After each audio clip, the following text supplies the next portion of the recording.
अस्सलाम वालेकुम दोस्तों। आज का मौजू है हमारा, जब तक माँ बाप का हाथ पकड़ के चलोगे तो रास्ते सीधे रहेंगे, और जहाँ आपने माँ बाप का हाथ छोड़ दिया तो वहाँ आपके रास्ते टेढ़े हो जाएंगे। कोशिश करें कि माँ बाप के साथ जुड़े रहें और शादी के बाद माँ बाप के साथ ही रहें, यही बेस्ट है।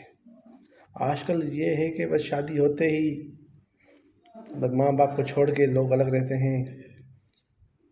बहुत ही मुश्किल हालात होते हैं, और माँ बाप का हाथ छूट गया तो ज़िंदगी बिल्कुल वीरान हो जाएगी। दोस्तों, कोशिश करें, हालात क्या भी हों, कैसे भी हों, माँ बाप का साथ न छोड़ें और साथ को बरकरार रखें। अगर साथ छूटा तो ज़िंदगी छूट गई।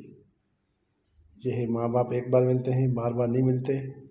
और कोशिश करें कि उनकी खिदमत में वक्त गुजारें, उनके साथ जुड़े रहें। बेगम के कहने पे नहीं आए कि जी माँ बाप को छोड़ के अलग जगह ले रहे और कहीं दे रहें।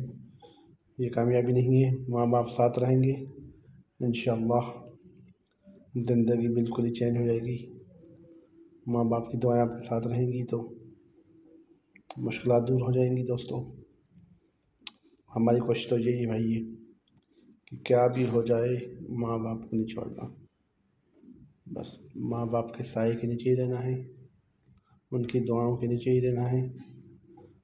उनकी दुआओं से ज़िंदगी बदल जाएगी। दोस्तों, कोशिश करें, जहाँ तक कोशिश हो, हर किसी को अल्लाह खुश रखे, उनके वालिदैन को सेहत तंदुरुस्ती दें। दोस्तों, हमारी तो यही दुआ है, क्या भी हो जाए पर माँ बाप का साथ नहीं छोड़ना। दोस्तों।